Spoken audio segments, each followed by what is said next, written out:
What's going on? This is Hoppe Hour. I am your host, Ryan Hoppe. And right now on the show, Erik Nagel is on Hoppe Hour. What's going on, bro? Hi, Ryan. How are you? You sure that this is the Hoppe Hour show? As you were introducing it, you didn't seem quite certain that this was what the program was. I'm not certain what's going on. I've never used Zoom before for a radio show. I was freaking out, like not in like a panic attack way, but I was not sure how to use this. Like I was like, I hope this works.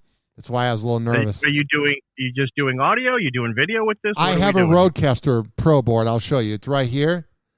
So, all right. Yeah. So else does. I have, yeah. So I just never used it. I usually do phone calls. So I was hoping my board would connect and then everything. So far, so good. You should be using this more. I mean, unfortunately, this is how business is being done now. It's all Zoom, Microsoft Teams, all of these things where this is how television's being done. It's how radio's being done. Yeah, I think it's the way of the future. Do you ever like listen to old Opie and Anthony shows and just think about the idea that format of what you guys said and the fact that there wasn't video, like that's just never going to happen again?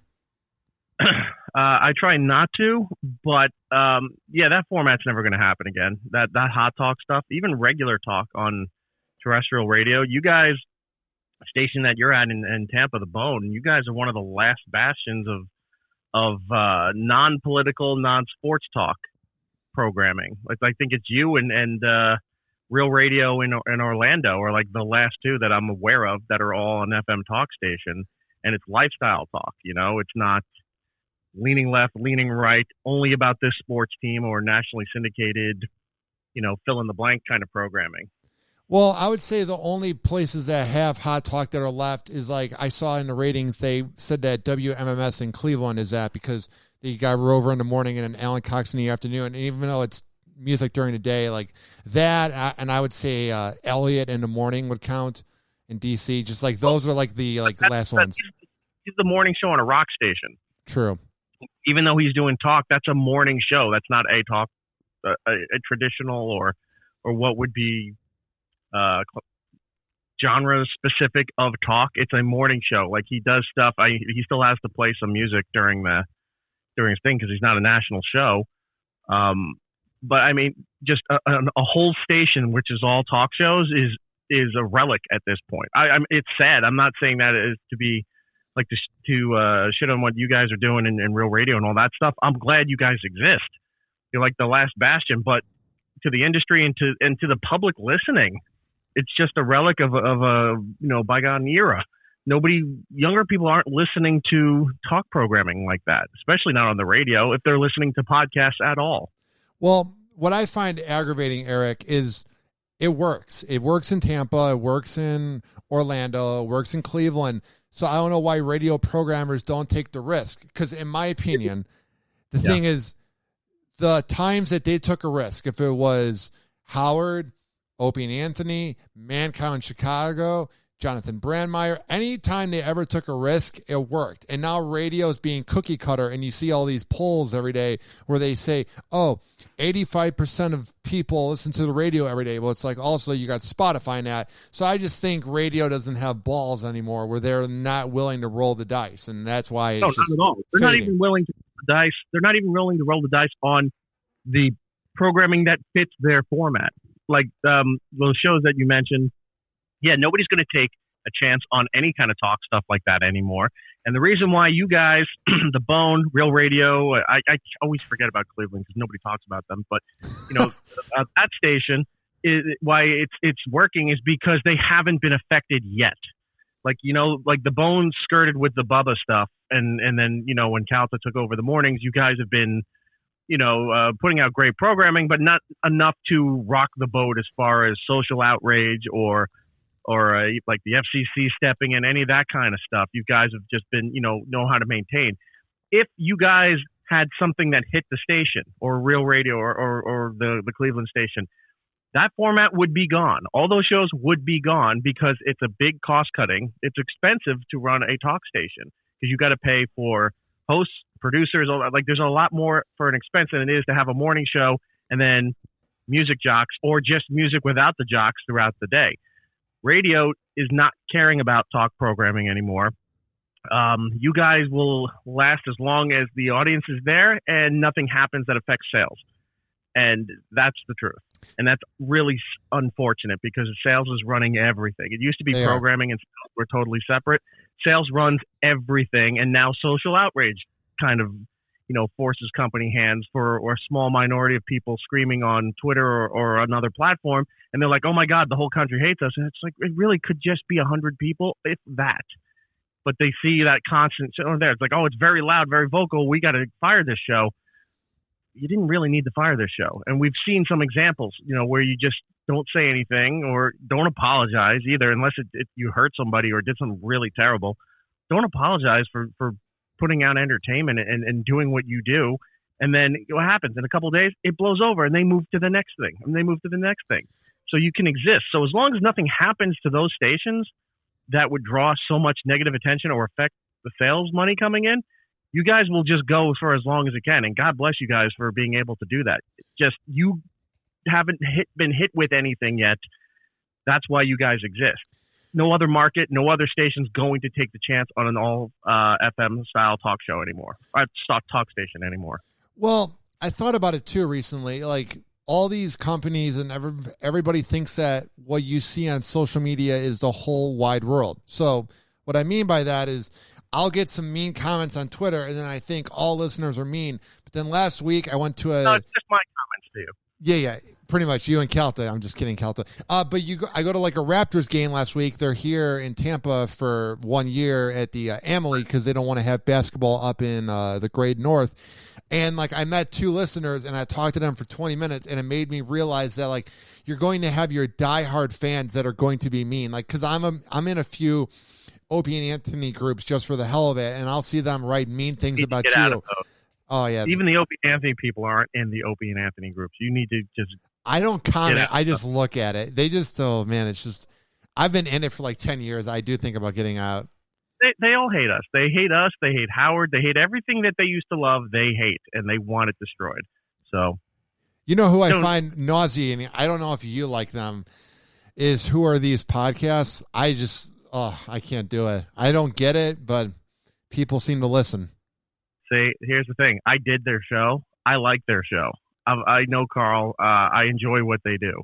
Because when he started this thing, he reached out to Ant and to, I think, to Norton and Opie, and I don't think Opie responded to them. This is before they were going, doing regular Opie segments, saying, we're doing this. It was a continuation of Jocktober, and Ant gave them the blessings. Like, go ahead, do it. There's not much in radio that we could do, because people for years have been asking Anthony with Compound to bring back Jocktober when Opie and Jimmy were still a thing, and Opie's solo show. They were like, bring back Jocktober. It didn't work anymore because most of those shows were gone.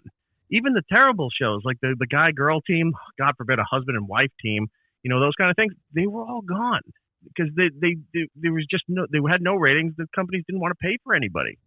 So who are these podcasts took that and ran with it, and they're just going through horrible podcasts and I guess breaking it down and being funny with it. And yeah, I guess it's kind of like they're shitting all over everybody. But my thing is this. My thing is this, they're Eric. usually right on a lot of their stuff. Okay, my thing is this, because they're very popular. I remember when they had like 20 reviews. Now they have 20,000. So it's worked.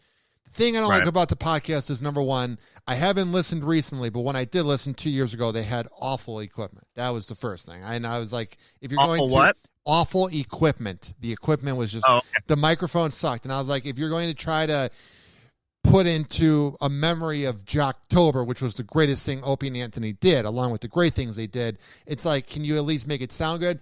And the second thing is, when Opie and Anthony would rip into the radio shows, it made sense because Opie and Anthony were one of the greatest to do it, and I respected that they knew things. But you'll hear Carl and them talk about things, and I'm like, but you're a podcast. You never earned the millions. You never earned the name Opie and Anthony, so I don't know what gives you the right to rip into podcasts when you're literally... You just answered your own question, because they're not doing radio like we were critiquing radio, because we were all in radio. Everybody on that show, with the exception of maybe some of the staff, a lot of us were in the radio business 20, 30 years. So we've had experience being. I've worked at different stations, different formats. All of it. So I knew stuff. Ope knew stuff. Anthony knew stuff, and we could critique the radio stuff. They're doing podcasts and they're critiquing podcasts. So they're doing what essentially we did with going after radio shows. They're doing with podcasts because they're doing a podcast. So it's okay to do that. Do you talk to Opie at all? Radio shows for the most part. Like there's one or two that I think that they've talked about. I think they actually talked about like Man, Cow, and Rover. So it's pretty much like the shock jocks that are left. The two that you don't like, and that's fine. You know, you should I don't mind Man Cow. I grew up on them. Yeah, I know, but we hate Rover, so they were shitting all over. You should have at least have found something to enjoy, Ryan. I know. No, can you believe Rover talked about me for 25 minutes on Friday? No, because I don't listen to the show. And I don't either. I got 200 follows on IG, and they were all Cleveland people. And I was like, what the fuck? I was like, what's going on? And I did. Why did he bring you up? You haven't worked on that show in how long? 6 years. 6 years? So what happened was my mom totaled my car like 10 days ago when she was in town. Like Florida rain, she spun out in that. So my rich uncle, who is like a blessing, like it doesn't seem real. I have this uncle who lives very poor, but is a millionaire out in Los Angeles. He got me a new car. He got me a 2016 Honda Accord that's basically new. It has like 30,000 miles on it. Fresh car. I love it. So I was in the car wash and I barely left the back window open. Barely. And I was playing like EDM music and wearing like Timberland shades that I bought for like $10. I'm in a really good mood. You deserve to have your car smashed if that's what you're doing. So then they like talked about it for 25 minutes. And I was like, really? Yeah. There's no content going on. I don't know. I was a little annoyed. I had to talk to a few mentors because I really wanted to respond. But then you realize you like look at the person who is saying it and you're just because you didn't draw the conclusion as to why he was talking about it. Your mom smashed your car, you got a new car, and then you had a rave going through a car wash. Where did Rover come into this? Rover played the video on air and mocked it, and then I've had everybody go, "Where's the car wash? He took a video. Okay, yeah. No, it wasn't about my mom getting into a car crash. He played the video on air and then like put it in the podcast, and I'm like, you were the one that said that like I was never gonna make it. And I'm like, now you're playing my shit. Like you're a little bitch. Because what's so pussified about them, it's so aggravating is at least when I've had disagreements with Kelta and Drew, they make it fun. Right. It's fun. You respond back and forth, you call in, you argue, and then at the end of the day, you get a text from Kelta or Drew, and they're like, hey, man, we're just doing this for radio. This is fun. You're a good kid. That was great radio. You're the heel of the bone. With Rover, he's the biggest pussy ever because he doesn't respond. He doesn't follow anybody on Twitter. So then it's like I'm getting all the negative comments on my page, but I'm like, he doesn't give me a platform to like tweet back. And I'm like, dude, you're such a coward. It's so infuriating. Yeah, he's terrible. He's only in a handful of markets, I think.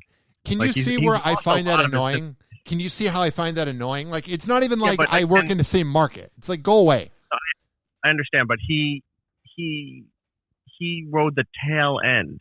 Like, he wasn't even during the heyday of syndicated FM talk or whatever. Yeah. He rode the tail end of all of this when he was gifted syndication after Howard left for taking the whole like Midwest of the country down through parts of the South, and couldn't keep all that. He's got a few stations left, and he's just barely getting by with all of this because there's no buzz about him. There's nothing online that look. O&A's been done since 2014, and there's people who won't let it go. Howard. Still on, but you still have people that are talking about all the time, when Jackie was on, when Artie was still co-hosting, all of that stuff. Adam Carolla still has, diehard fans. Lycus hasn't been on radio in forever, but he's been doing his live stream and podcast, and people still talk about him. Phil Hendry is another one that gets brought up all over the place. There's shows that people loved and were during the heyday of all of this stuff. Ron and Fez, even though Bennington is on with his new, their new version of the show, people still talk about Ron and Fez. People still post clips about Ron and Fez. You never heard Mancow, and you never heard Rover. Ever. Mancow's a weird one because when I was growing up, he was all over the newspaper, TV, billboards, bro. He had a book. I listened to him, and then there's just 1 year he fell off, and then he did radio from 2014 till a year ago, but He's another fascinating one. And I've talked to him via DM, and he literally DMs the same way he talks on air. That like authoritative, whatever it is. It's very bizarre. Here's what you do. Get the audio of Rover talking about you, or if he does video, whatever, get that. Re-encode it with your logo and all your social media stuff. Throw that up online and use it as a promotional tool. Just say, thanks for, the 15-minute commercial that Rover gave me on, when he's in 3 markets and 4 people hear him. So, he's allowed to punch up at this point to you. It really was kind of flattering because I was like, I literally was a part-time phone boy for the show. And then like 6 years later. But you have a weird hang up about him. Like you still have a weird obsession, even though you've moved on and you're doing other things. I don't have a weird obsession. I thought it was aggravating. I have no obsession with him. He's got an obsession with me. He talks about me. That's fine too. But like, who cares? Use it, spin it to use it to as a promotional tool for your podcast, or I think you're live streaming now too, or what? Yeah, I joined the No Filter Network. Every time I see your stuff, you're doing something else, and I go, I have no idea where this kid's going with all this, but he's doing like the same show. What is that? Is that a good thing?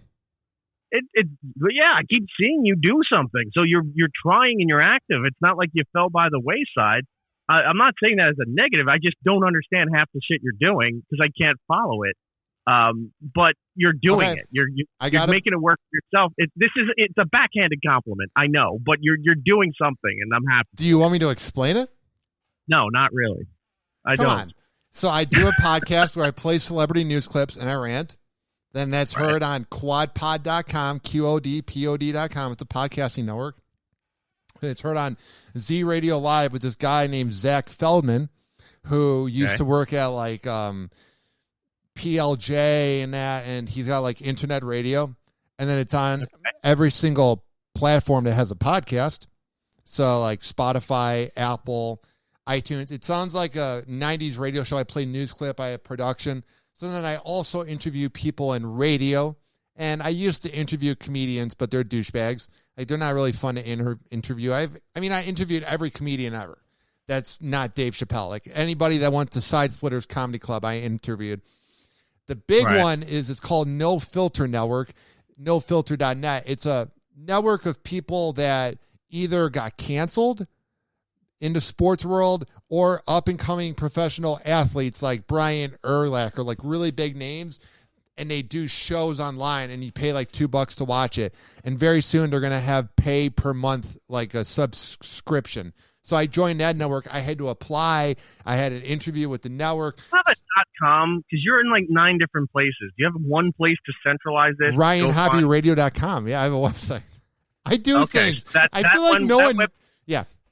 That website is centralized, has everything listed for every way they can because nobody has a website anymore because sometimes it's not worth it. But you do need to have one kind of Google presence thing, online that you can just like go to whatever mynameiS.com, and then it's like here's the links to my video version, my audio version, all that stuff. Just it's a one-stop shop kind of deal.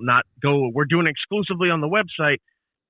All right, I mean that's fine too, but just having it all combined together because you're doing one thing over here, one thing over here, one thing over here, and that's great. I'm not knocking that. It's confusing when you're doing multiple plugs at the same time. I know for 3 or 4 different things. People just go, I'm not even going to bother. I don't know where he is.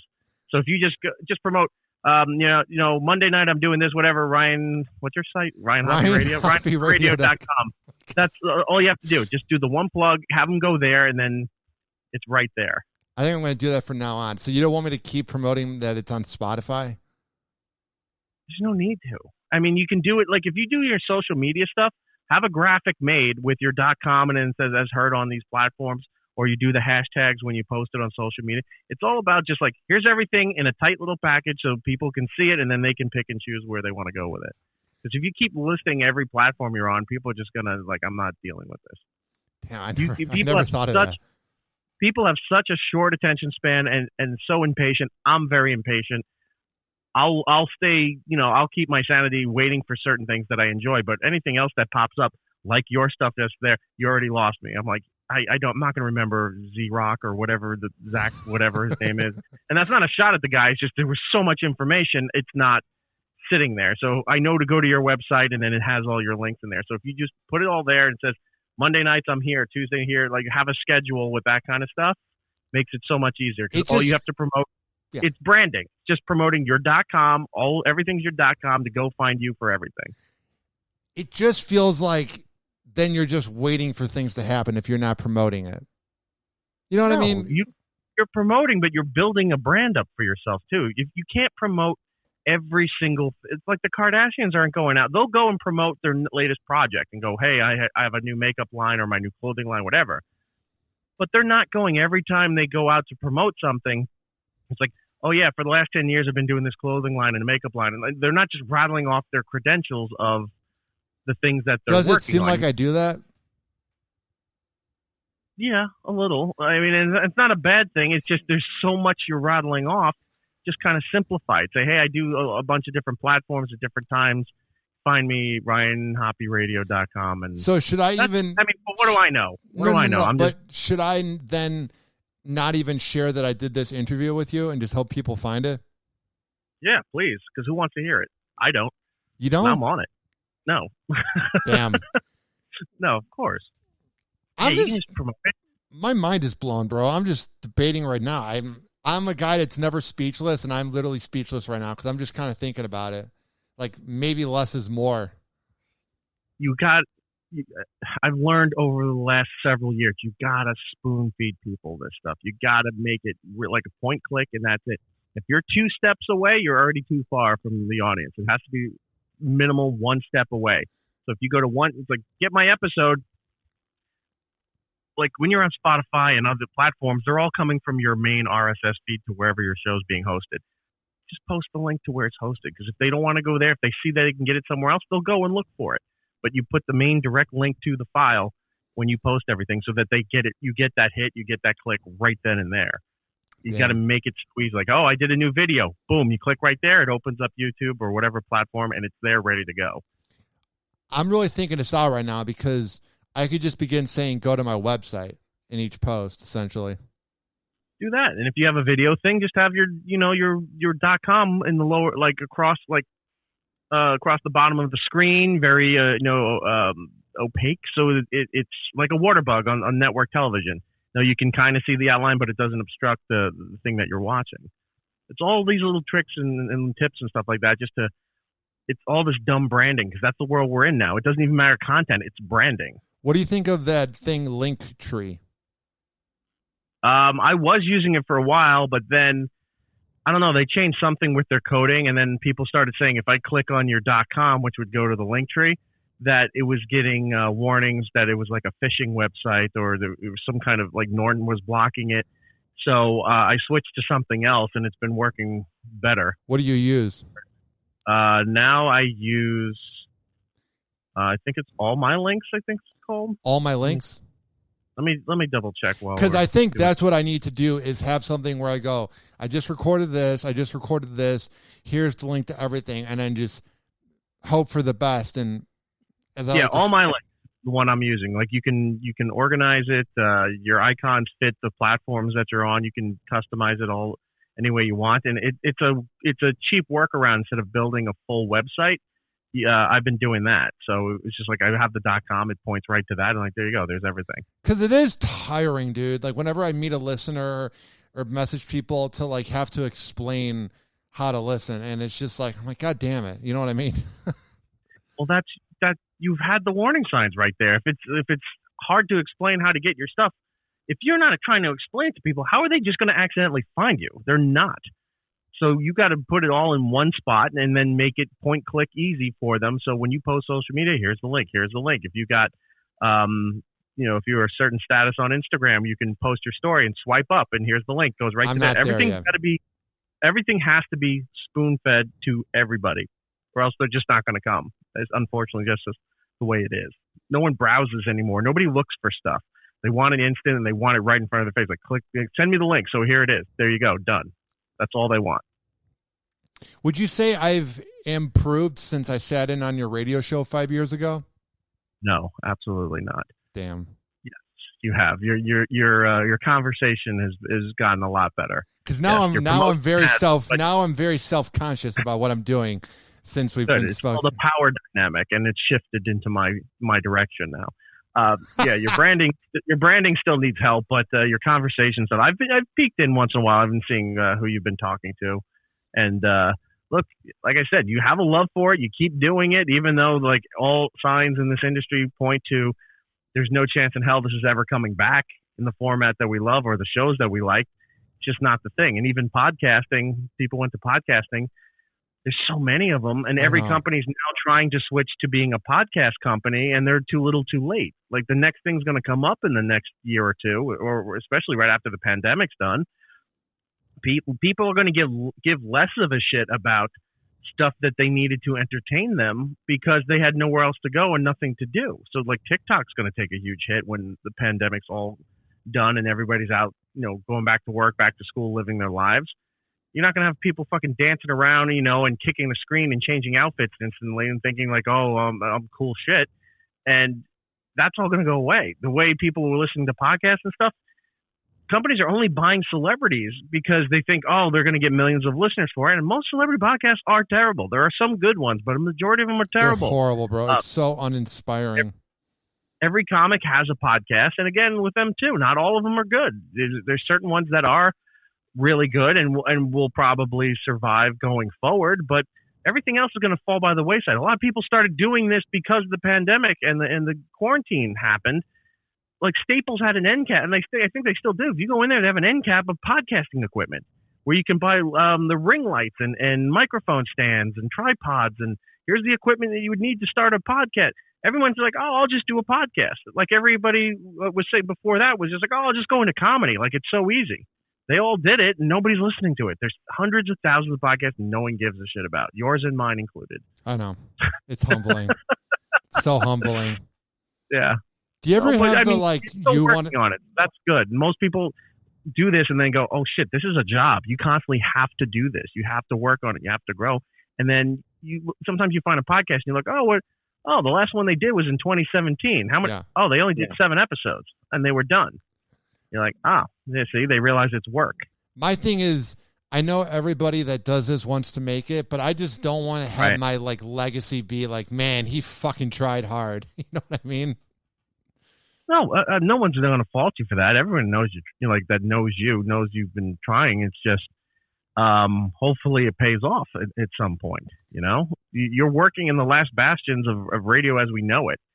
And who knows? Maybe there's an opening, somebody leaves, something changes programming wise. You get a weekend show. What I like is that whenever I interview somebody, unless they're a real asshole that doesn't promote it, everybody that promotes it, like that really annoys me. Number one, whenever I interview somebody, which is why after this interview, I'm taking a break from interviews because 80% of them will promote it, but then some of the people that I go in hoping are good, and I'll tell you afterwards, they don't promote it. And then I'm like, well, thanks, asshole. Like, it would have been nice to have some of your listeners. But the thing is, they all say the same thing where they're like, man, you got to give this kid a shot. You know what I mean? Like, no one goes, oh my God, that was pretty average. Like, Covino promoted it on their Patreon and that. So, for them to, take the time to talk about it. Right. So here's something you do then when you have certain guests, because not every guest is going to promote it because they don't think that way or they're just moving on to other things to whatever.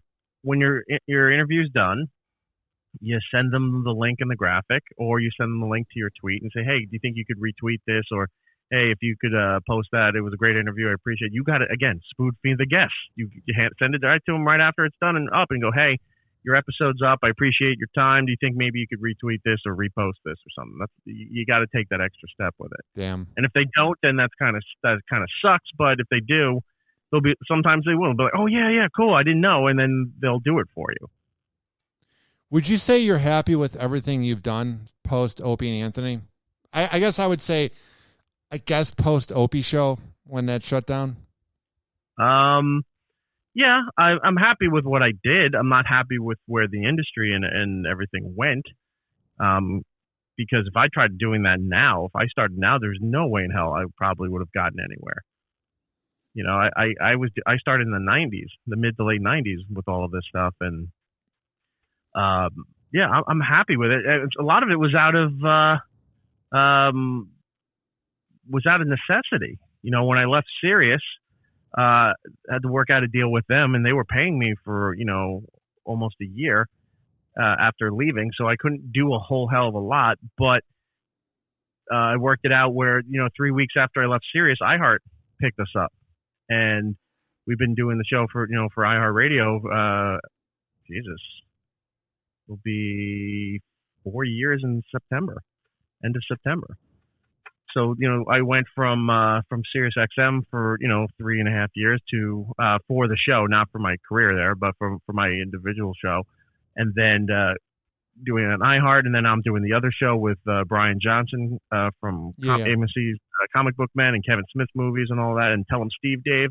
We do a show together for the last 2 years, and I like what we're doing. I just wish the industry was better. That I think that our both of those shows are solid. They're very well produced. They sound better than a lot of other shows. Maybe the content's not for you, but just content is going to be hit or miss for everybody when you listen to something. Like that girls' podcast on Barstool, that Call Me Daddy show. I listened to it. It really is not for me. I'm not the audience. The language and the dialogue is just maddening because they just sound like idiots. But I get what she's doing. Bravo to Barstool because they knew where the market was for that stuff, and they're doing great with it. And I'm just not the audience, but it doesn't mean it's a bad show. It's for a girl that gets, because I went on a date with a girl on my birthday that listens to it. It's for the girl that's never going to be in a long-term relationship, and she might get married and have 2 divorces, but it's for that girl. I don't want to say that's like, how do I work? It's for a party girl. Yeah, it is a party girl show. Yeah, no party girl who thinks that YouTube and Instagram are the way of life, and that's what it is. Like everything's got to be, your whole life's got to be documented, and everything's got to be like a photo shoot, and you got to look like a model all the time, and then you got to shit on guys all the time. Like I know the audience, I know what they're doing. I'm not that audience, but I get what they're doing, and they do it well for what that is. They're the ones that do it the best. I didn't mind it when I listened. But then her and the girl, Sophia, they broke up. And then Sophia was saying on her podcast that there was some ghostwriter, some dude who is I don't know if he was a porn director, but he did something kind of shady. And she was saying that he wrote everything. Because I found Alex to be entertaining. It gave me a migraine after 20 minutes, but I listened and I was like, for what she's doing, this is excellent for what she's doing. Right. But then when I found out that she didn't write it and that they had ghostwriters, I felt kind of disappointed. The story was that it was Sophia and her, they got some guy from HBO or something like that. Something like that, yeah. It was HBO that was trying to negotiate a new deal for them to go somewhere else while they had the contract with Barstool, and Portnoy stepped in and said, "You're not doing this shit." But when I was listening to the rant from Sophia, she was saying girl, you got your own ghostwriter for the show. She was saying that and that's what kind of I wouldn't say hurt as a listener, but I was like, oh, so it's scripted, which I guess I should have known better. But and there's nothing wrong with that nowadays. Like comics will be like, no, it's got to be raw and off the cuff, and you get a bunch of guys together and we'll just shoot the shit. That's what the O&A show was. We were the ones that perfected that format of getting all the comics in there. We had some direction because we're a show, and we'd be talking about news topics and playing clips and stuff, or they would be talking about their lives and we'd make it into something, or the comics would make it into something. But there was you would come in, there was some stuff, but let's see what we can make out of it. A lot of the comic podcasts, they sit down and oh, we're doing this, and they just rambling about stuff. There's no direction. It's 6 to 8 people talking over each other sometimes, or 3 to 4, depending on which podcast. And there's no point. There's no flow. There's no real. I'm not saying it needs to be overly produced, but they should have some direction and some things does that you want. Does that make you mad? I've wanted to ask you, does that make you mad that you guys were the GOAT of doing that format of making it seem like you weren't trying, but you guys were trying really hard? Because I think that's what really aggravates me about comedy podcasts is everybody goes, oh, Opie and Anthony influenced me. Opie and Anthony influenced me. And then you listen and I go, but you're not, you guys were so good at not trying, but working really hard. It's not, it made it seem like we weren't trying. And sometimes we weren't. You could listen to some shows and wow, they just don't have it in them today. But it happens when you're doing, at one point we were almost 6 hours a day when we had the CBS radio and XM deal. Like we would do 3 hours at CBS and then another almost 3 hours at XM. And, 5 days a week. We weren't doing the Monday through Thursday schedule. We weren't doing a 2-hour show or a 1 hour show like a lot of shows do now. We were doing 4 to 5.5 hours a day. Not everything's going to be fantastic, but you'll have segments that will be like, oh my God, that was amazing. It was what it was. And sometimes it sounds like, oh, they don't even plan. They just sit down. But we had articles to go to. We had clips to go to. If we didn't get to it, that's fine. We didn't get to it. But if we were in the middle of something and like Bob Kelly came in or Colin came in and we're like, what are you talking about? Oh, we're talking about the guy down in Florida who did this. And then they would chime in and be a whole discussion. And then we'd go into something that, Bobby bought a brand new piece of technology that we're making fun of him for, or Colin's, shitting on Norton for being a phony, or like any of those kind of dynamics that were there made it seem like, oh, it's just easy to sit down and do all of that stuff. These are world-class comics, that know how to do this, and they know each other personally, so they knew how to shit on each other and how to converse like that. And the show just, O&A, all the credit to them because they figured out how to work that dynamic without being comics and include everything, and everything got fused together. So when people are like, oh, it's just easy, we come in, we shoot the shit, we don't have any format, that's not always a good thing. You should prep to have something and then not use it.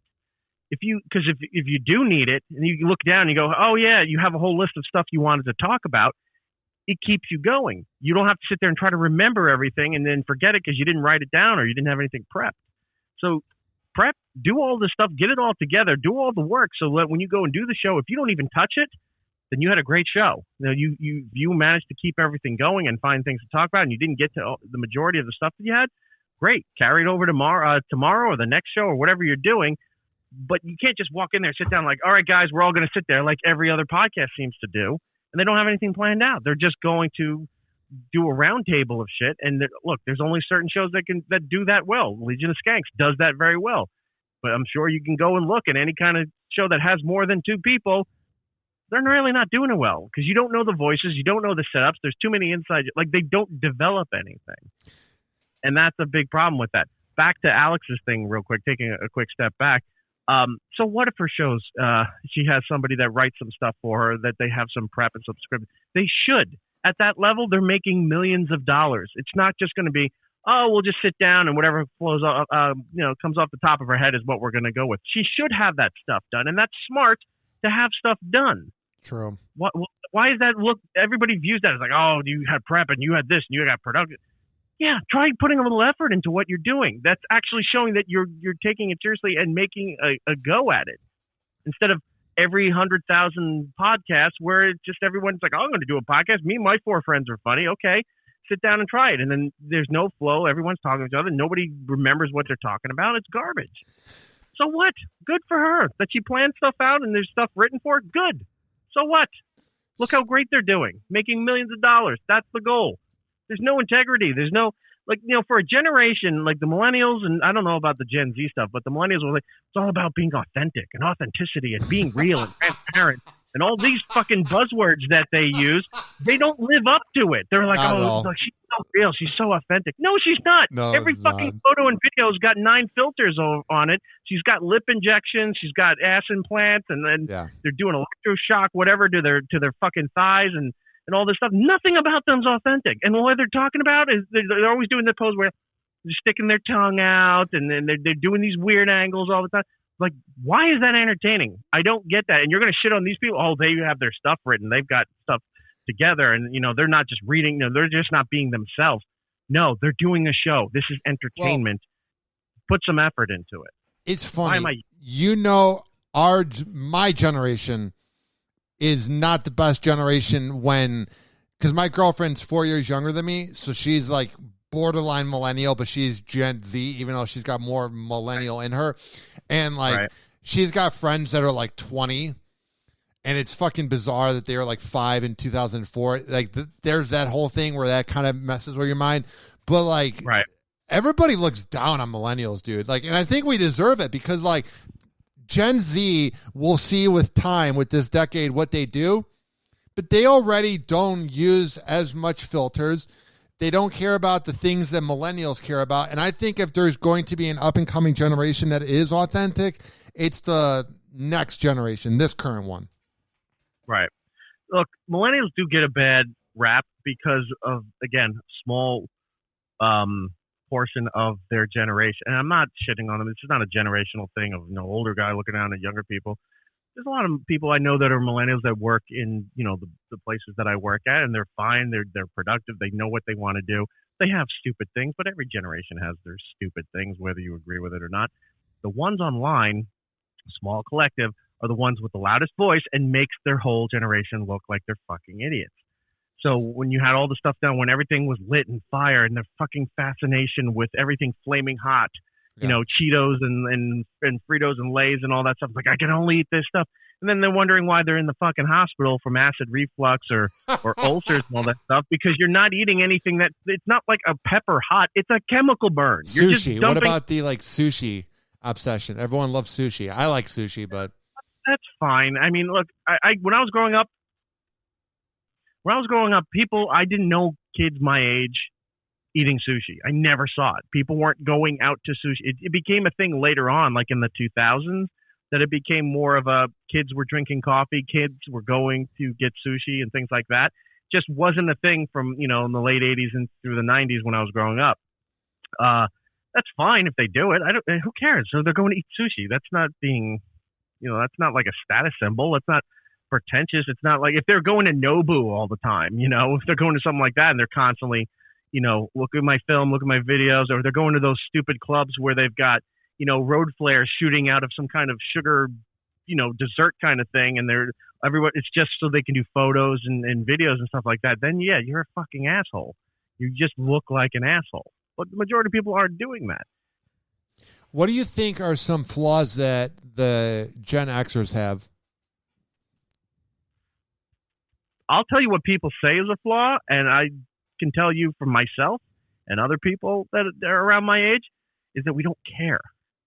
And then people are like, well, they don't care. That's why, the big fight generationally has been the baby boomer generation, which is my parents, and the millennials, which is the generation after me, you, right? They're constantly fighting because they don't like old people.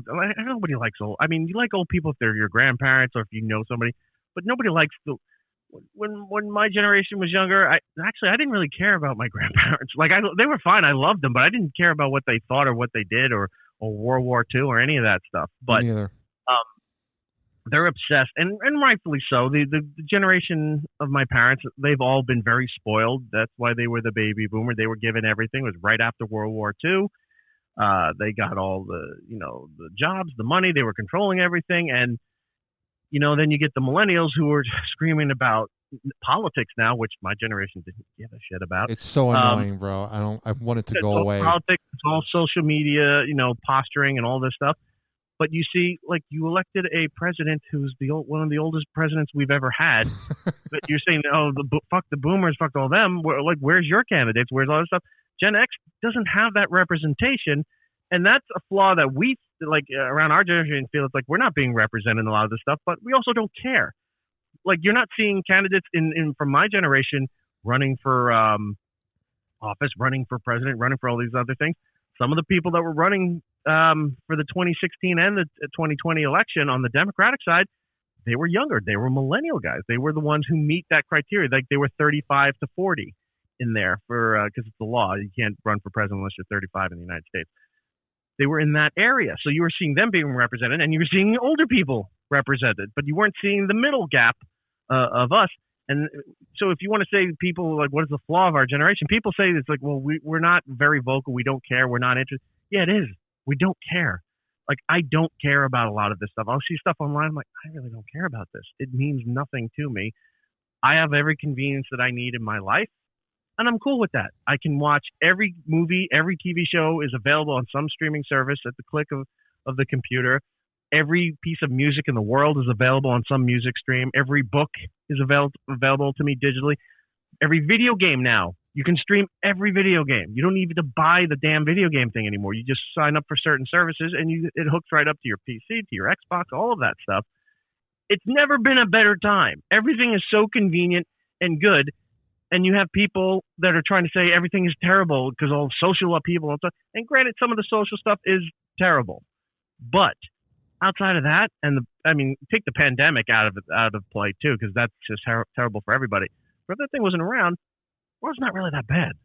Things aren't really that bad. 2019 was not that bad of a year, bro. Yeah, wasn't that bad. Wasn't bad. I could walk around Manhattan and enjoy it. Now it's a shithole, and I get people like Gittles on my radio show. Because right around Penn Station and Times Square and in that part of Midtown, there's a lot of homeless people, a lot of drugged up people that are just laying all over the streets. And like there's human shit where it used to be dog shit on a corner. Now it's human shit all over the place. It's disgusting. And they're saying it's like, oh, his thing was like the cops are rounding them up and putting them up there so that the news can focus on it. It's really not that bad in the city. But no, it's that bad. It's bad in the city. I said, you're getting all the businesses leaving, all the high money people that lived in Manhattan leaving, and they're like, good, let them leave. So more people can afford to live in there. Like, stop romanticizing the 70s for New York City, because you got art and culture and all those and movies and stuff out of there, but that was a portion of it. The rest of the city was dire straits economically. Murder was through the roof, and attacks, and the places were burning out, and there was no industry. Like, it was terrible. You want that so people can go. It's like, we need some of that grit back. We need some. No, I'm not of that thought. I'm like, I like that it was Disney-fied. I really did, because I could walk through Times Square all the way down from the 50s down into the 30s by Penn Station, and there wasn't a fucking problem. Yeah, there was billboards and everything everywhere, but it was nice. You know the movies Death Wish. How accurate were the Death Wish movies to New York City? I don't know. That was before my time, but I've been told that they were. Well, Death Wish was Chicago, wasn't it? No, wait. I think Death Wish was I think Chicago. The one with Bruce Willis was. I don't know.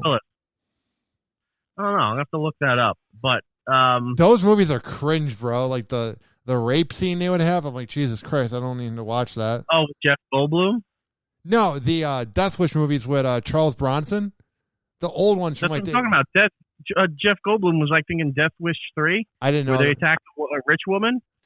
It's very unwatchable. Like, it's not, and then the action too. It's just like, I'm going to shoot you and I'm going to shoot you. I'm like, Jesus Christ. And then the new Bruce Willis one from 3 years ago was just horrendous in a weird way. Yeah, because it had Mancow in it too. It was the most random. It was Sway in the Morning and Mancow's Morning Madhouse. The most random combination of radio hosts ever.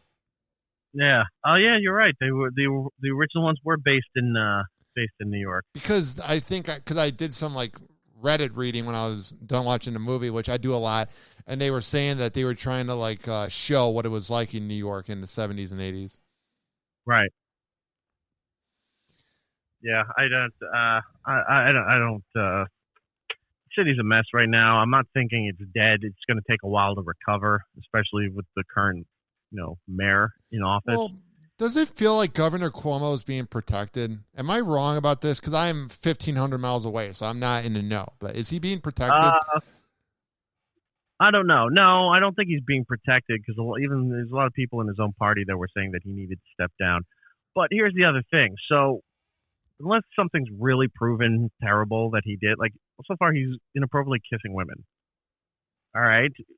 But that's not enough to, if that was true, by the way, it's not enough to say he has to resign. This is a disgrace. But he doesn't have to do anything. Just because people say, I don't like what you did, you need to resign. No, you don't.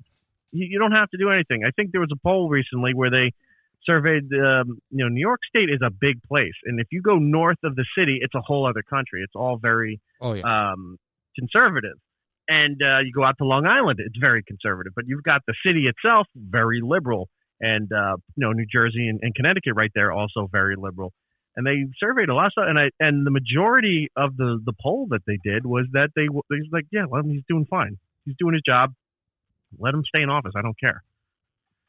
So he's not being protected. He's being called out. He's had some powers taken away that he added to himself during times of emergency with the quarantine and the pandemic and all that. Some of that stuff was scaled back. I don't know how the nursing home thing was going to play out, because I mean, that could have been he held back 50% of the numbers, so there was a bigger death count than was being reported, and he might have just been doing that to fuck with Trump. I don't know. That still all has to be sorted out, but I don't think I'm not a fan of his at all. Yeah, he's a creep. But he's very mafia tactic kind of guy, and it's all about business. It's nothing personal with anything he's doing. It's all business. So far, it's like it's getting stuff done, and I'm not a big fan of his. I don't live there, so I don't vote. I didn't vote for him. Where do you live? New Jersey? I'm in New Jersey. Yeah, I left New York. Jesus, when I lived in 2006, I moved over to New Jersey. It was just easier, and yeah. So I mean, he's doing fine, I guess. Unless something really damaging comes out with these allegations. So far, he was just being, creepy around women. He's a single dude. Who cares? I mean, guys do all that shit. So now you can't flirt with people. Now you can't do all this stuff. I'm not defending the guy. I'm just saying, based on what's been told and what's been shown about all this stuff, I don't know. That's for, better people to go through and sort all that stuff out. But so far, it's not enough to make him leave office. Yeah, I think social media wanted him to resign, and I don't know why he would resign. He doesn't seem like the guy that gives up. Do anything wrong, the slightest thing comes back from your past. It's like, oh, you need to go. You can't work again. You're terrible. And then what happens? You're starting to see it now. It's starting to happen to the side that was really gung ho about canceling everybody. Little by little, you're starting to see people on that side are starting to get. You know what's fascinating? What about Jimmy Kimmel? He's non-cancelable. He cannot be canceled. I don't think he's done anything to be canceled. Well, I mean, he's a whiny baby, but I don't think he's done anything to be canceled. Well, I mean, he wore blackface on, and I don't care. That thing with the Man Show. Everything on the Man Show, it's just bizarre. Yeah, everything on the Man Show could get you canceled. But here's the thing: like Fallon didn't get canceled when he was in blackface on Saturday Night Live, and I think when it's under the guise of a comedy property, like they're not being racially discriminative. It might be insensitive, but it's not. They're not discriminating. Kimmel was playing Karl Malone, and I forgot who Fallon was portraying. But they were doing a character impression. I think he was doing Chris Rock. Now that I'm thinking about it, for Fallon, but they were doing a character impression. So you got to have some leeway there. Should they have done it? Probably not, but. You're allowed to do impressions. You're allowed to act and do things. Like when they tried to give Bryan Cranston shit, when he did that movie where he's in a wheelchair, I'm forgetting the name, but then people saying, like, why didn't they hire a real quadriplegic actor to take the role? Why did it have to be? Because you know why? You put somebody in that role, unless it's an indie film that gets a lot of buzz, no one's going to see it. No one gives a fuck. But Bryan Cranston's in there. Hey, I like Bryan Cranston. I like Malcolm in the Middle. I like Breaking Bad. I like some of the other things he's done. I'll go see that because I like Bryan Cranston.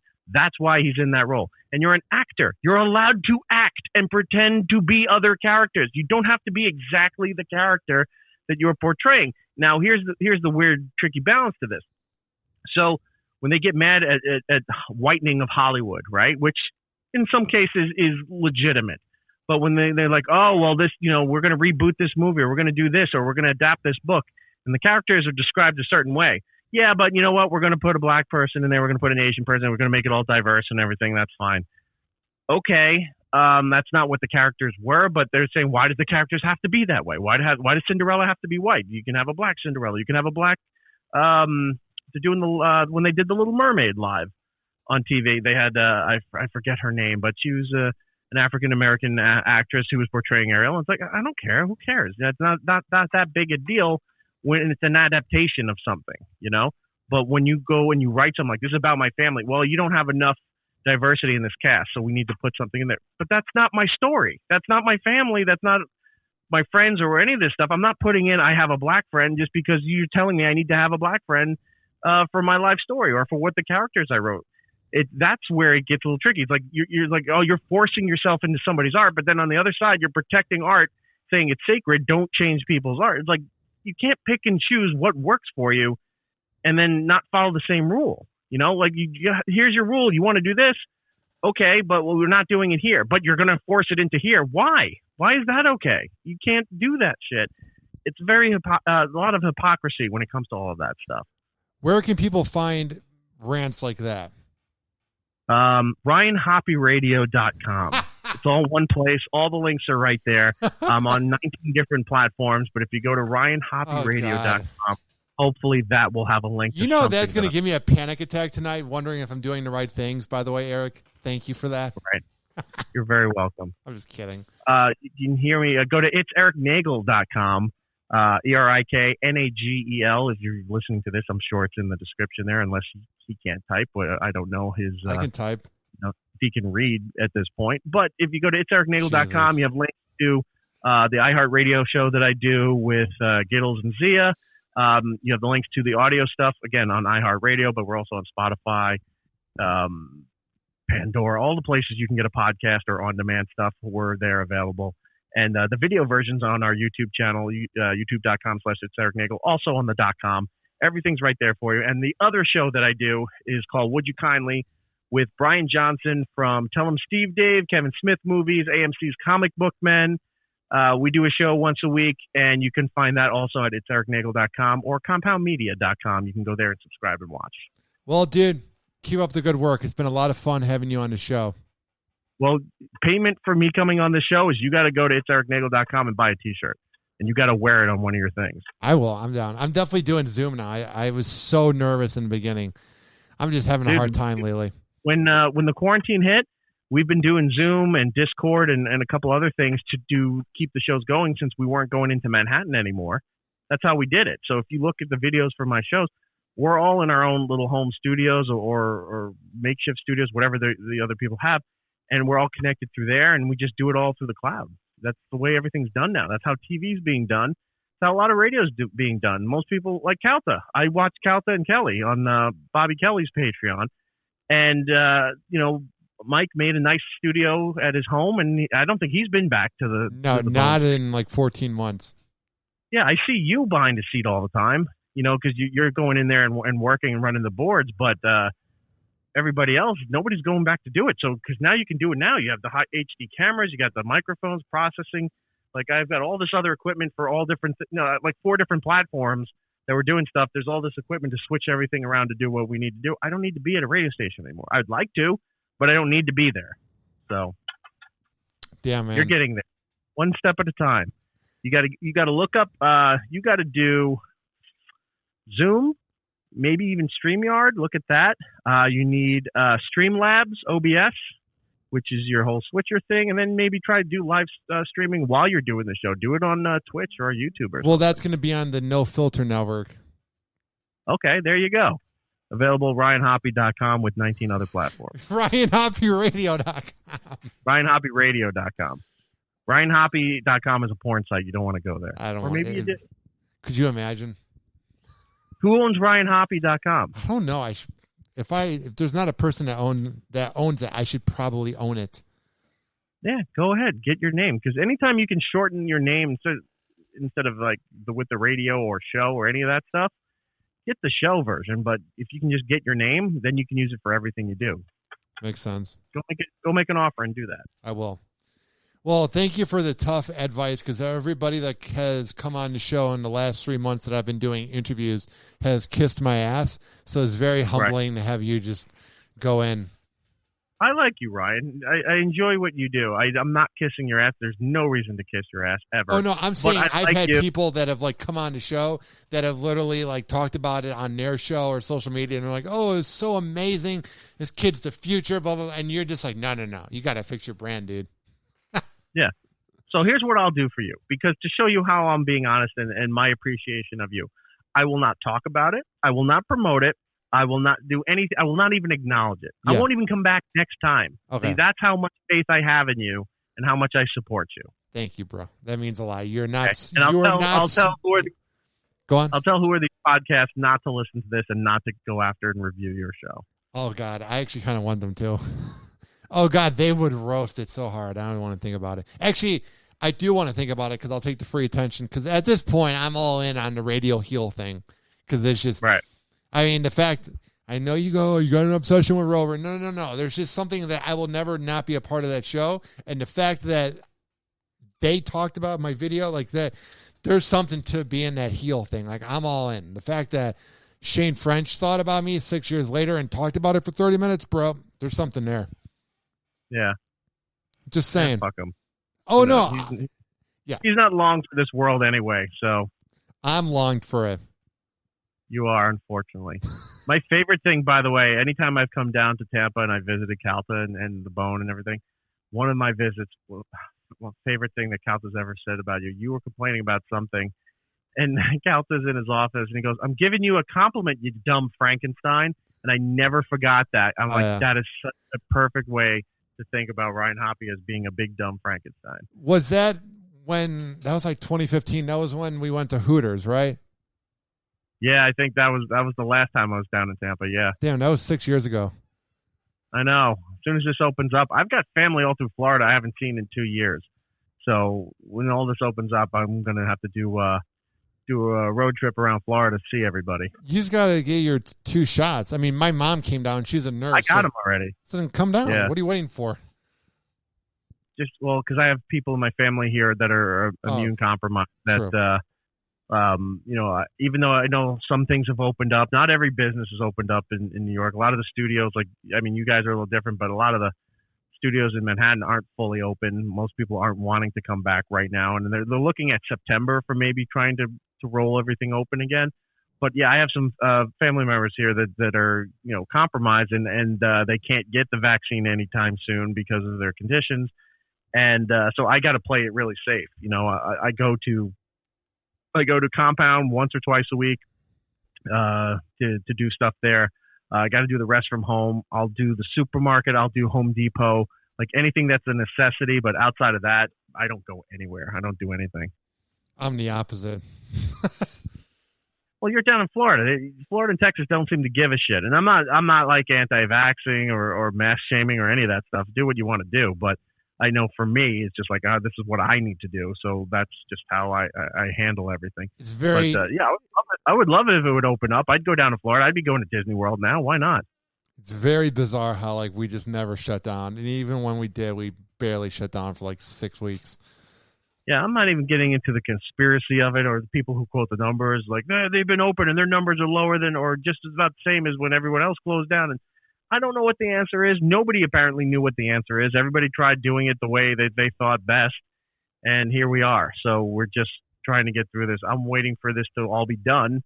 Hopefully. And then I'll come back down to Florida and I'll come down and bug you guys again. Sounds good, bro. All right? All right, dude. Thank you, Ryan, for having me on. I appreciate it. Again, if you want to find me, RyanHoppeRadio.com. Sounds like a plan, bro. Thank you. All right. Take care.